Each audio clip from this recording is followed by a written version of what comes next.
일단 3절에 14절을 먼저 읽겠습니다. 한 절씩 교독합니다. 우리 주 예수 그리스도의 하나님 아버지를 찬양합시다.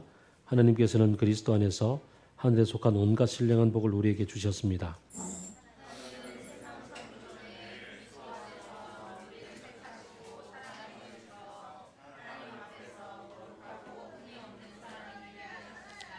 하나님은 하나님의 기뻐하시는 뜻을 따라 예수 그리스도를 통하여 우리를 하나님의 자녀로 삼으시기로 예정하신 것입니다.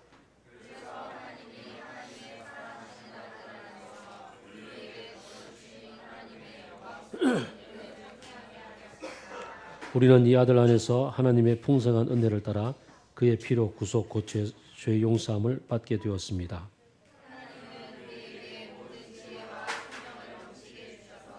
그리스도 예수 안에서 미리 세우신 하나님의 기뻐하시는 뜻을 따라 하나님의 신비한 뜻을 우리에게 알려주셨습니다.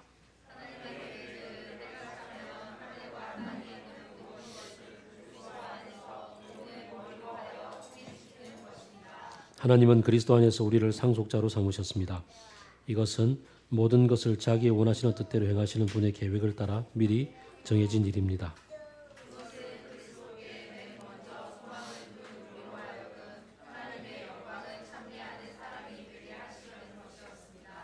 여러분도 그리스도 안에서 진리의 말씀 곧 여러분을 구원하는 복음을 듣고서 그리스도를 믿었으므로 약속하신 성령의 날인을 받았습니다.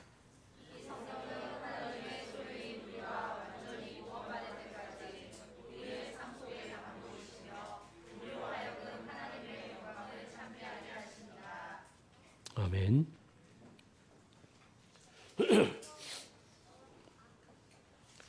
우리가 읽었던 이 긴 본문이 헬라어 에베소서를 보면은 한 문장입니다.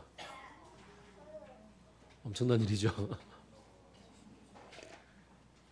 이게 바울이 뭘 하고 싶어 하는지 한 문장으로 쫙 다 얘기를 하는데 핵심이 뭔지 뭘 말하고 싶어서 숨도 안 쉬고 얘기를 했는지 참 궁금한 본문이죠. 그 3절을 보면 어떻게 시작을 합니까? 우리 주 예수 그리스도의 아버지 하나님을 찬양합시다.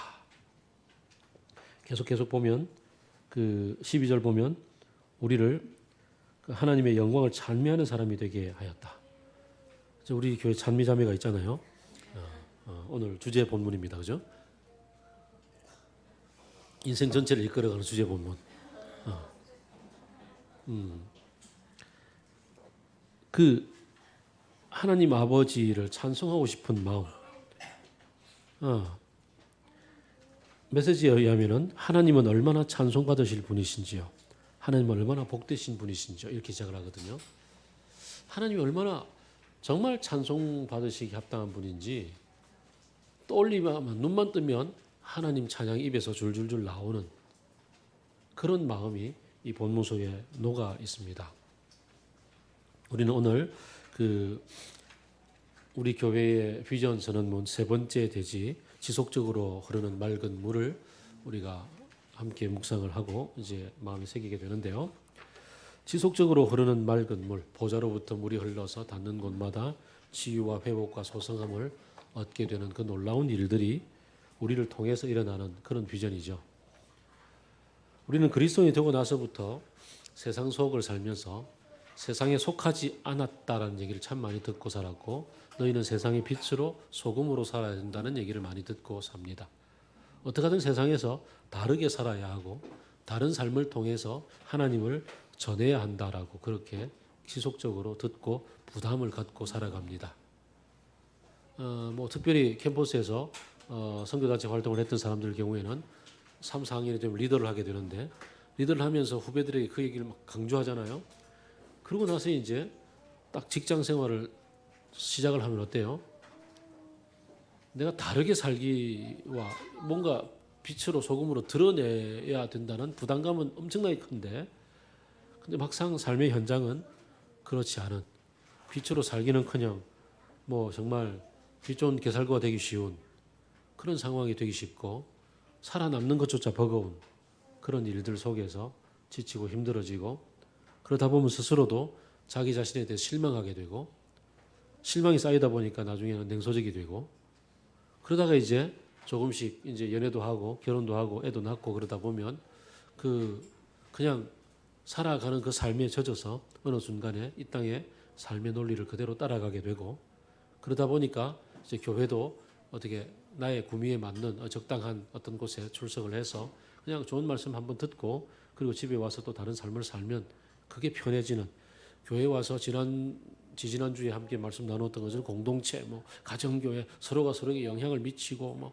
간섭하고 서로가 이건 너무 간섭처럼 느껴지고 부담처럼 느껴지고, 그래서 사람들이 점점 대형교회 가서 그냥 1부 예배 늦잠 잤으면 2부 예배, 2부 예배 가기 싫으면 3부 예배, 가기 싫으면 4부 예배, 5부 예배 이렇게 아무 때나 그냥 갔다가 오기만 하면 종교의 의무를 다한 것처럼 느껴지고, 또 그냥 필요하면 적당한 세미나들 참석할 수 있고, 그다음에 또 아이들이 커나는 대로 그냥 주일학교 내가 어느 예배를 참석하든 3부 예배를 가면 3부 예배 맞는 주일학교가 있어서 맡겨놓고 예배 드리고 이러는 좀 편리한 그런 교회 생활들을 추구하게 되는 게 상당히 일반적입니다.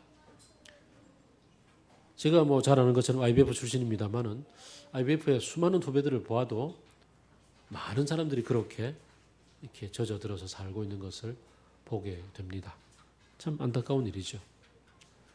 그러다 보니 아까 우리 대표 기도도 했던 것처럼 교회가 워낙 욕을 먹고 사는 시대가 되어서 그저 욕 먹지 않고 살아가면 그나마 좀 잘 사는 것처럼 보이는 그런 게 이 땅을 현재 살고 있는 그리스도인의 모습이 아닌가 생각이 듭니다.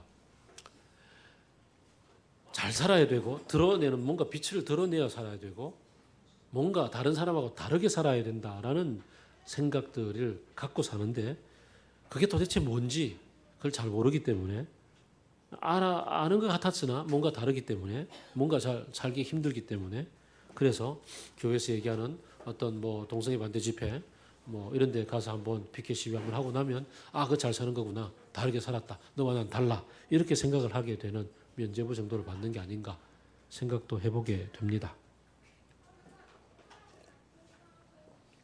근데 이제 우리가 지속적으로 흐르는 맑은 물을 생각을 하면서 세상의 빛으로 소금으로 살기 위해서 너희는 그 택하신 족속이요 왕같은 제사장이요 하나님의 거룩한 백성이요, 그래서 아름다운 이 하나님의 덕을 세상에 널리 전파하고 선전하는 사람으로서 살아가기 위해서 가장 먼저 해야 되는 게 뭔가? 내가 그냥 이대로 이 모습 이대로 그냥 세상에서 다르게 살려고 하다 보면 내가 다르게 살아야 된다는 부담감은 크지만 뭐가 다른지를 구별이 잘 안 되는 거잖아요. 그래서 다르게 사는 게 뭔지가 내 속에 녹아 있어야 되는 것 같아요. 녹아 있어야 그게 우러 나오겠죠. 다르게 사는 게 먼저가 아닌 것 같아요. 어떻게 보면 내가 다른 사람이 되는 게 중요한 것 같아요.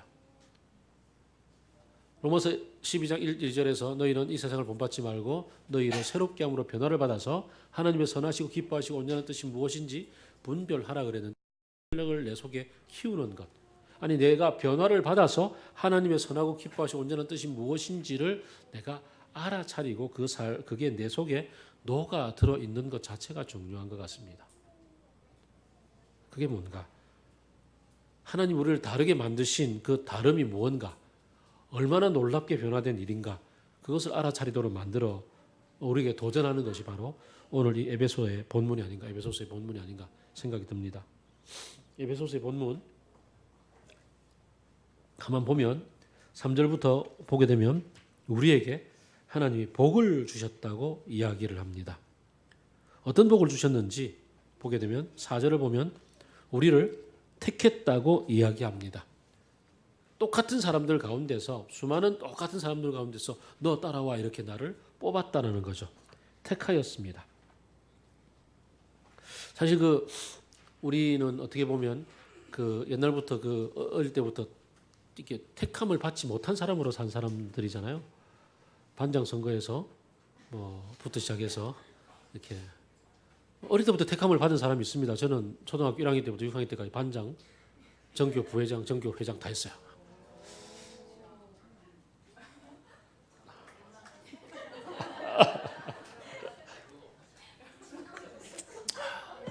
이런 특별한 사람 빼고 대부분은 택함을 받지 못한 경험들이 많습니다.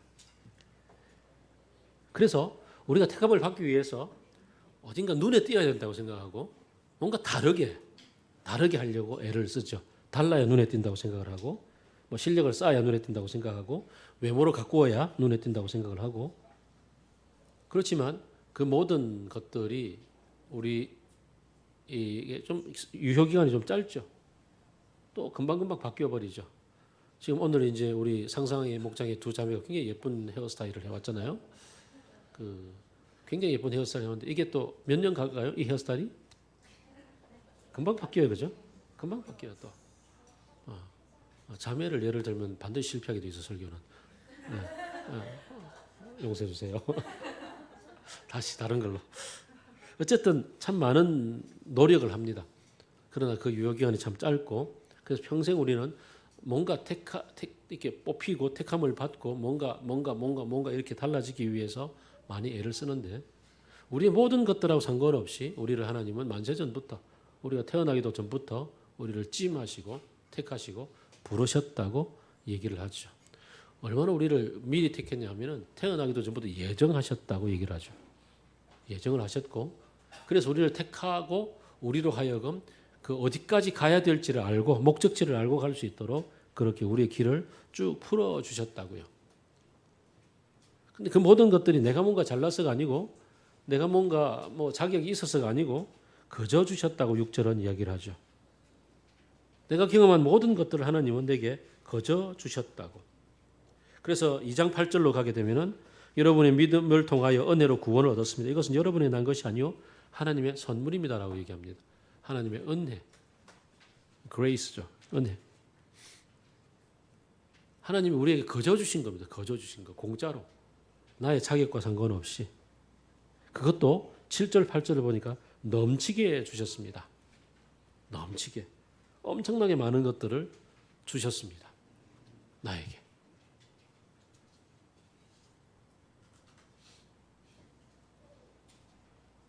도대체 내가 뭘 받은 게 있나 이거죠. 하나님 앞에서. 먹고 살기 힘들고 팍팍하고 막 그냥 갈등 생기고 어렵고 이럴 때마다 하나님 왜 나만 미워하십니까? 라고 얘기하는 우리들에게 하나님이 이렇게 넘치도록 채워주셨고 그것도 공짜로 주셨고 그것도 미리 찜하셔서 주셨고 그리고 앞으로도 영원할 때까지 계속 주시겠다고 얘기하시는 본문이 오늘 본문 속에 쭉 녹아 있습니다. 이게 진짜로 이게 진짜라고 알아차려질 때 그리고 그것을 누릴 때 그럴 때 사실은 굉장히 내 마음이 고맙고 감격스럽지 않겠습니까?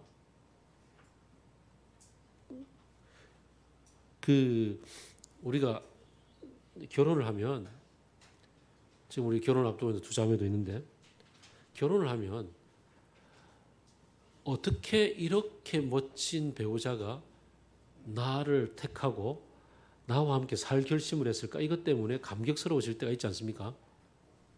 신혼에 계신 여러분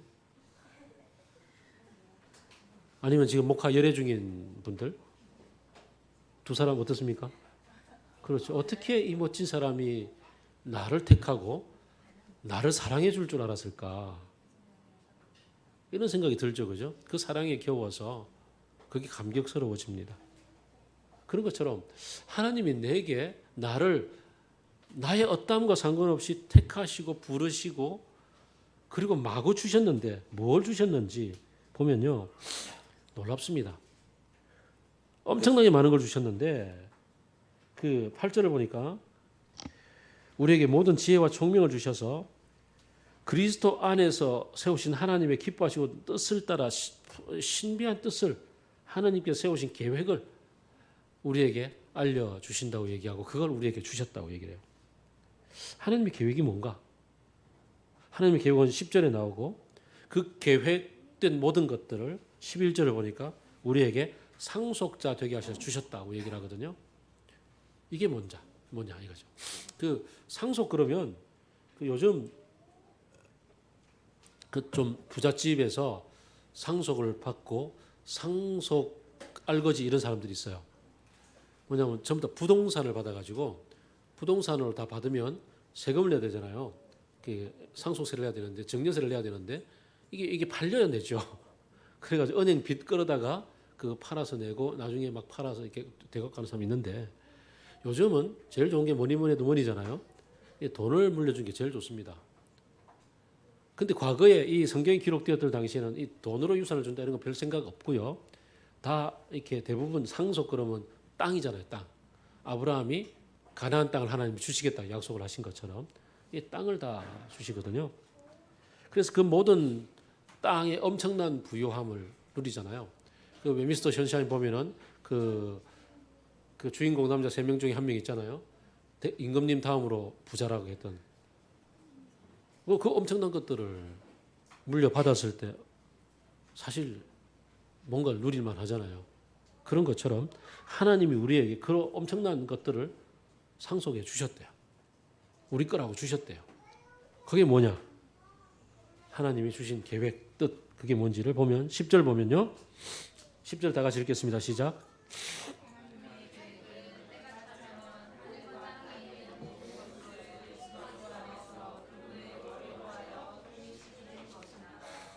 때가 되면 때가 됐죠. 예수 그리스도가 오셔서 때가 찼다고 말씀을 하셨으니까 예수 그리스도가 오셔서 예수 그리스도 안에서 하늘과 땅에 있는 모든 것들을 그분을 머리로 해서 통일시킨다라고 얘기를 해요. 하나님은 창조주시고 창조한 모든 것들을 하나님의 뜻에 맞도록 우리 모든 인간들에게 다스리라고 주셨는데 누리고 살라고 주셨는데 삶을 누리고 살라고 모든 것을 주셨는데 어느 날 인간이 하나님을 버리고 자기가 최고가 되겠다고 나서는 순간부터 시작해서 하나님의 뜻이 왜곡되고 비뚤어지고 그래서 누릴 수 있는 모든 것들을 누리지 못한 채 누려야 되는 것들로부터 지배당하기도 하고 또 서로 지배하려기 위해서 싸우다 보니까 가진 것조차도 다 빼앗기고 살게 되는 일들이 비일비재하게 되죠. 가장 대표적으로 예를 들어 본다면 오늘날 우리가 육식을 하기 위해서 고기를 먹는 즐거움을 누리기 위해서 수많은 고기들을 생산하잖아요. 수많은 소들을 생산을 해요. 전 세계적으로. 그리고 이 소들을 생산하기 위해서 소고기를 생산하기 위해서 소들을 먹이잖아요. 초장을 만들어서 먹이고 사료를 만들어서 먹이고 그렇게 먹이고 그 육식을 얻는데요. 아프리카에서는 굶고 있고 또 뭐 아시아 어디서 굶고 있고 그러잖아요. 근데 소들이 먹는 이 먹이만 제대로 안 먹이고 육식을 포기하면 그 모든 것들로 사람들이 배불리 먹고도 남는데요. 그러니까 우리 욕심을 따라서 이 세상에 얼마나 많이 서로가 서로에게 모든 피조물들이 어그러지고 삐뚤어지고 왜곡되어 살아가고 있느냐는 거죠. 이런 것들을 예수 그리스도 안에서 바로 잡기를 원하시고 통일시켜서 하나님이 만드신 질서 안에서 이렇게 바로 이렇게 조화롭게 될 수 있도록 만들어 주는 거죠. 하나님은 공의의 하나님이라고 분명히 우리는 배웠습니다. 하나님은 공의라고 했을 때 정의가 뭐냐, 사스티스가 뭐냐, 법적 용어로서는 너 오라라고 판결해 주는 거겠지만 이 히브리어가 가지고 있는 이 특히 이 하나님이 주신 이 세계관 속에서의 정의는 바른 관계 맺음이죠. 하나님하고 바른 관계 맺음, 인간끼리의 바른 관계 맺음, 나 자신을 내가 스스로 바르게 생각하는 것, 그리고 피조물들과도 바른 관계 맺음을 갖는 것.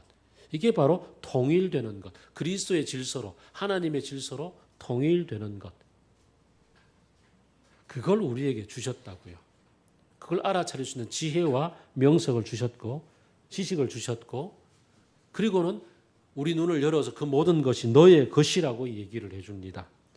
1장 18절, 19절 보면요.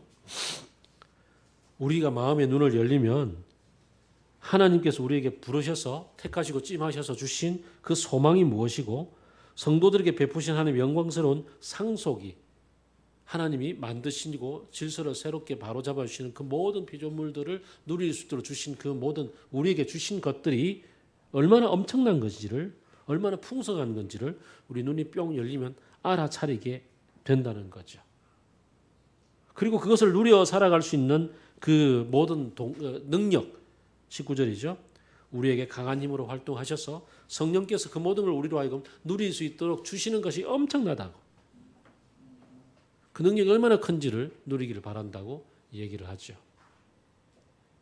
그리스도인의 부름을 받았다는 것은 하나님이 세상을 만드시고 그리고는 이 세상 질서가 사람들의 욕심으로 말미암아 서로 어그러지고 삐뚤어지고 왜곡되고 쪼그라들고 그렇게 된 것들을 바로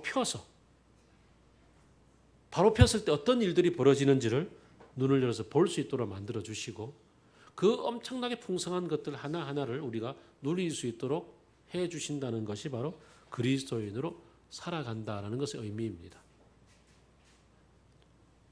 우리가 흔히 아는 것처럼 예수 믿고 죽어서 천당 간다. 이게 전부가 아니라는 얘기죠.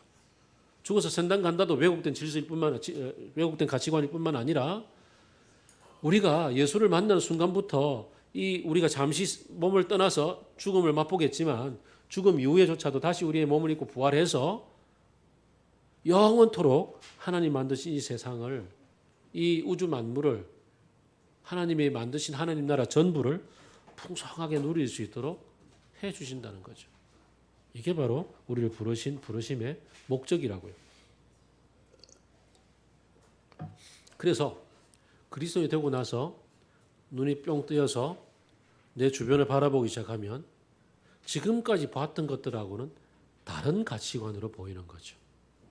지금까지는 저 사람하고 나하고는 막 경쟁, 지보다는 내가 잘나 보여야 택함을 받고 뭔가 세상에 잘 살아갈 것 같고 그런데 그리스도인이 되고 나서 보니까 너무 멋져 보이는 거예요. 그분이.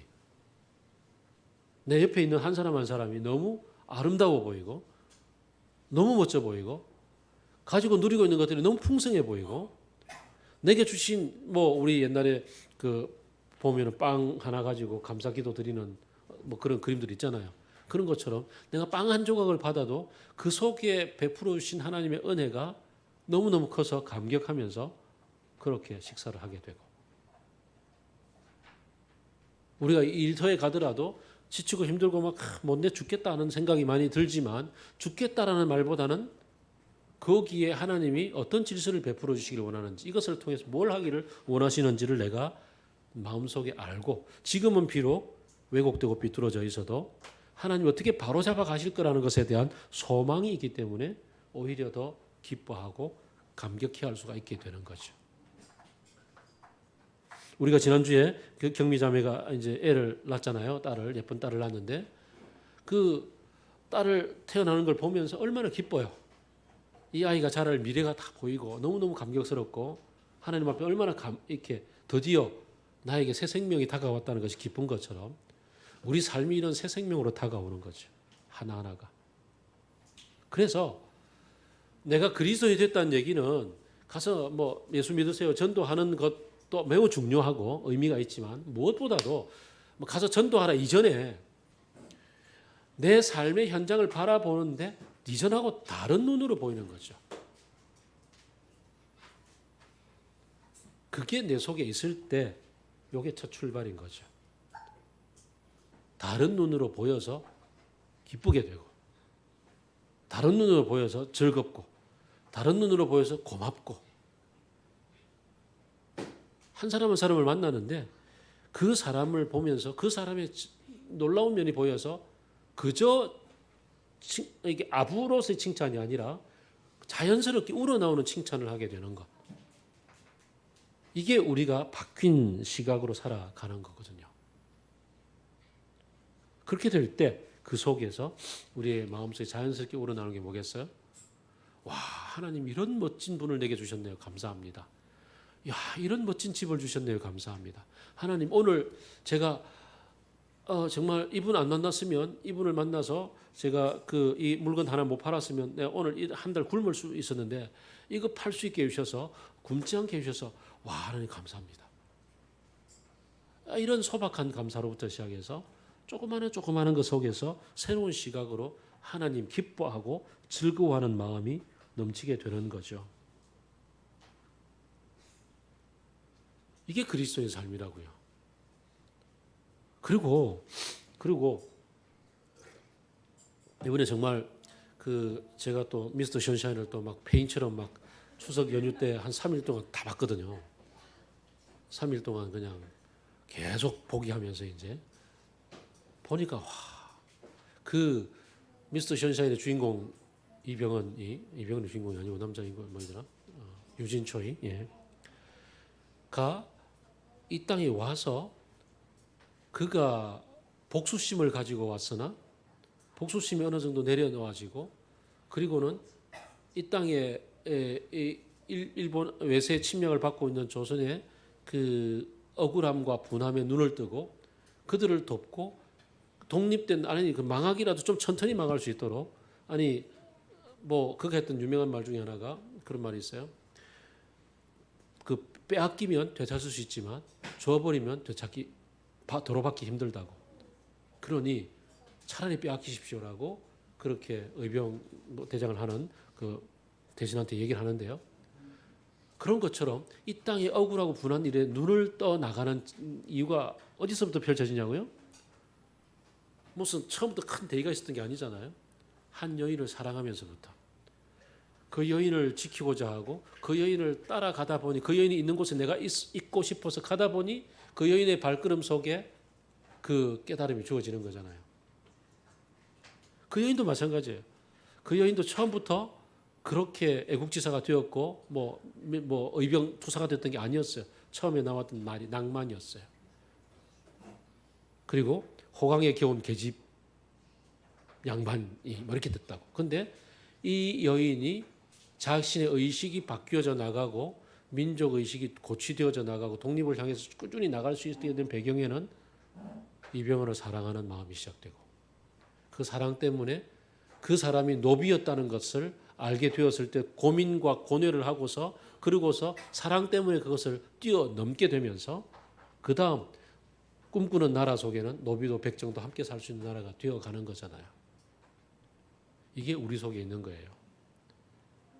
하나님 아버지께서 우리 속에 예수 그리스도를 통해서 주셔서 전 마음 때가 되면 예수 그리스도를 머리로 하여서 세상을 우주 만물을 통일시키고자 하는 그 통일의 그 하나님의 만드신 원리 질서가 그 사랑이 내 속에 녹아들게 되면서부터 이 눈을 가지고 세상을 바라보니 억울한 곳, 억눌린 곳, 갇힌 곳, 배고픈 곳 이런 곳에 그 답답함이 하나님의 마음으로 다가오는 거죠.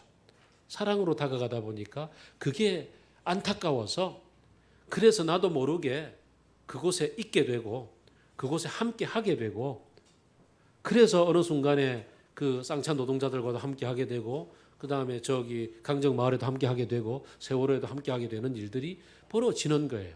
어느 순간 처음부터 내가 가겠노라 이렇게 투쟁하고 나가면 그리스도인들 가운데도 그런 사람이 좀 종종 있습니다만은 처음부터 가야지 이렇게 나가면 얼마 못 가서 지치고 얼마 못 가서 또 파괴되고 심지어는 변절자가 돼요.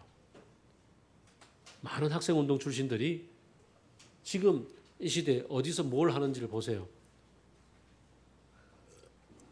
가장 대표적인 두 사람이 있잖아요. 김문수와 심상정. 심상정이 잡히지 않도록 자기를 숨겨주고 도피시켜 주었던 학생운동의 선배가 김문수였습니다. 근데 두 사람의 지금의 길은 엄청 다르죠. 그런 것처럼 우리 속에서 내가 달라져야지 투쟁하고 나가는 내 결심은 인생의 어느 순간에 고비를 만나면 꺾이게 되고 심지어 왜곡되게 되고 그래요. 교회 안에서도 젊은 시절에 정말 교회 리더로서 멋지게 살았던 수많은 분들이 있어요. 새벽을 깨우리로 나그러고서 살았던 분들 있잖아요. 한국 교회에 막 근데 그분의 나이 든 모습들 가는 뒷모습이 아름다워야 가야 할 길을 알고 가는 이 뒷모습은 얼마나 아름다운가 그랬는데 뒷모습이 아름답지 못한 경우들이 얼마나 많이 있습니까? 근데 내 속에 하나님이 계시고 하나님의 사랑이 녹아들어서 하나님의 사랑 때문에 한 걸음 한 걸음 내가 있는 그곳에서 고민하고 갈등하고 부딪혀가면서 이 순간에 여기서 해야 될 일을 고민하고 선택하고 행동하고 하는 일들을 꾸준히 해나갈 때 변절도 지침도 낙오도 막을 수가 있는 거죠. 뭔가 달라져야 돼, 빛이 돼야 돼, 소금이 돼야 돼 아니올시다 그죠? 내 삶의 역사하시는 하나님의 은혜 나를 어떻게 바꾸어 주셨고 내 삶을 어떻게 풍성하게 채워주시고 하나님 나라가 얼마나 위대하고 강하고 풍성한지를 알아차릴 때 그때 내 눈이 열려서 하나님을 자연스럽게 찬송하게 되고 그리고 억울하고 갇히고 막힌 곳을 보게 될 때 하나님의 마음 때문에 아파서 그곳에 같이 동참하면서 내 삶 전체가 그렇게 달라져 가는 거죠. 이게 지속적으로 흘러가는 맑은 물의 가장 베이스입니다. 가장 베이스. 그러니 뭐부터 해야 되겠습니까? 우리가 해야 되는 가장 첫 출발은 하나님을 아는 거잖아요. 그래서 15절 보면요. 바울이 저는 여러분을 두고 끊임없이 감사하며 기도드립니다. 17절 우리 주 예수 그리스도의 하나님이신 영광의 아버지께서 지혜와 계시의 영을 여러분에게 주셔서 하나님을 알게 하여 주소서. 여러분 아기가 태어나면 그 아이를 딱 부여잡고 어떤 기도를 맨 먼저 하셨습니까? 저는 우리 주희가 태어났을 때 이 기도부터 드렸습니다. 우리 아이 둘을 키우면서 물론 뭐 기말고사 성적 잘 받게 하소서, 대입시 시험적 잘 받아 잘 가게 하소서 이런 기도도 하지만 그런 기도의 분량보다는 그런 기도는 맨 마지막에 어쩌다 한번 해요. 지금 주희가 11월 10일 날 시험을 치지만 이번에 꼭 합격하게 하소서 이런 기도를 제가 간절히 하느냐고요. 그 기도보다는 훨씬 더 앞서서 하나님을 알게 하여 주옵소서.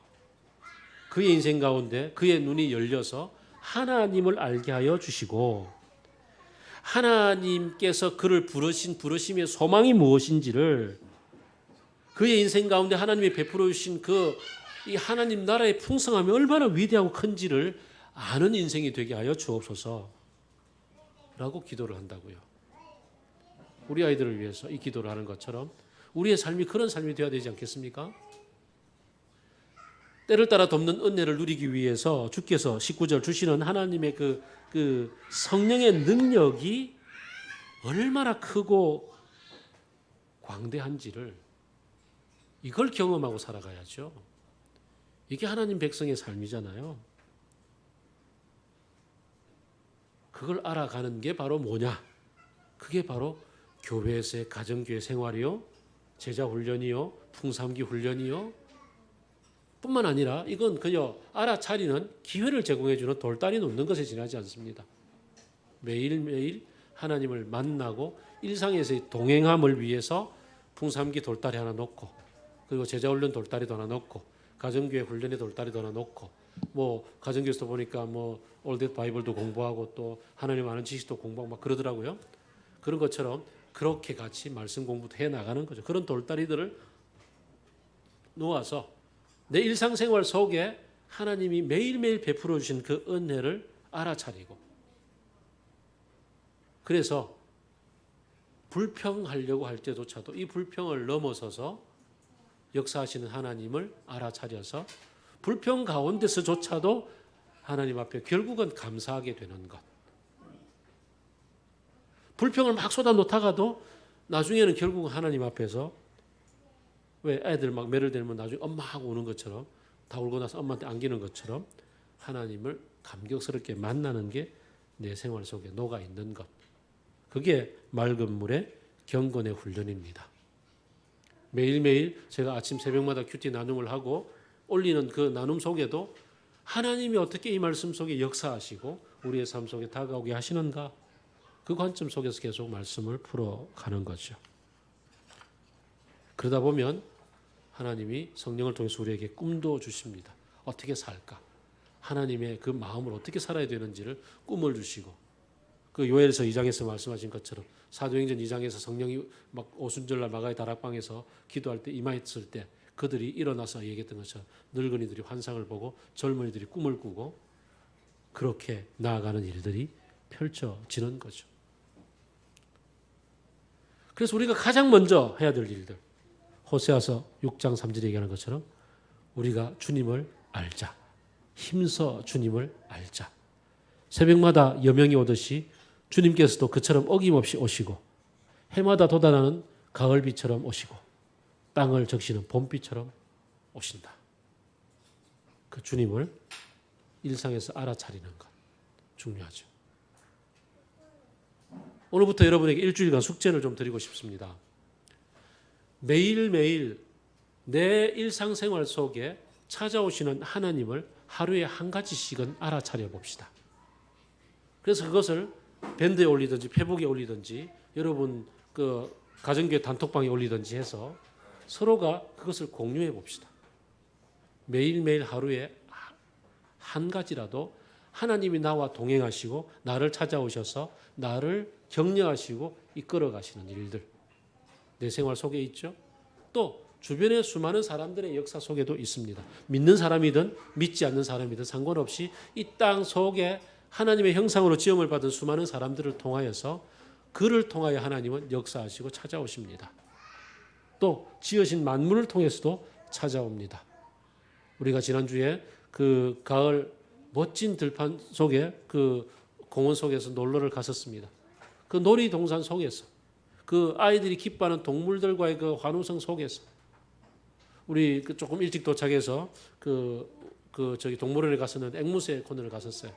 앵무새 코너에 가가지고 우리 주은이와 저기 수아가 아니고 저기 유민이가 앵무새를 팔에 얹고 이렇게 서로 입 맞추고자 하는 그런 귀여운 동작들 속에 하나님께서 이 예쁜 것을 주셨구나, 이 아름다움을 주셨구나 알아차릴 수가 있는 거죠.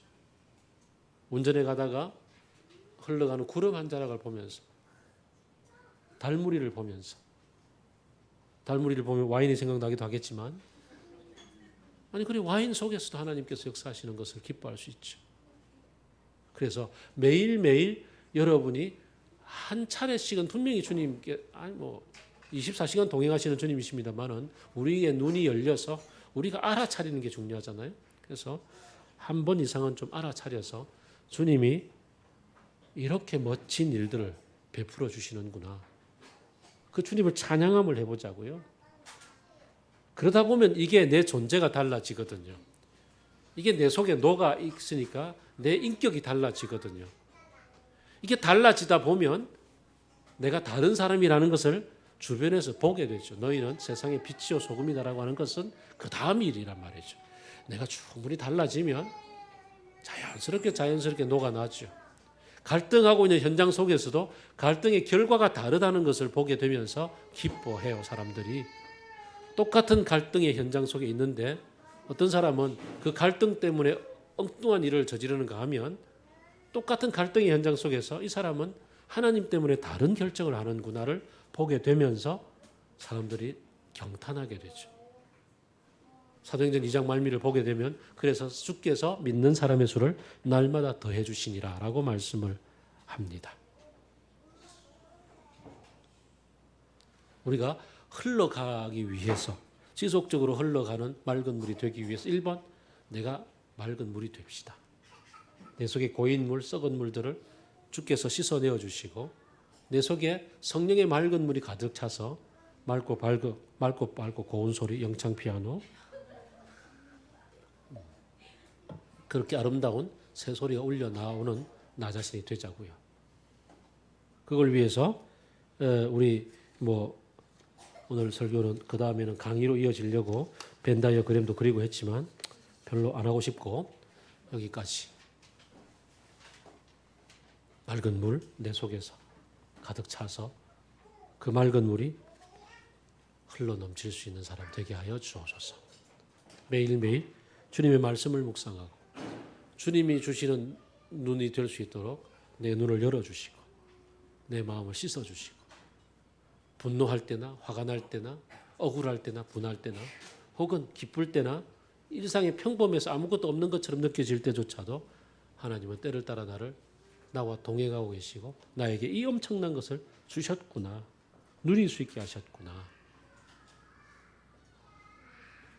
기도하겠습니다.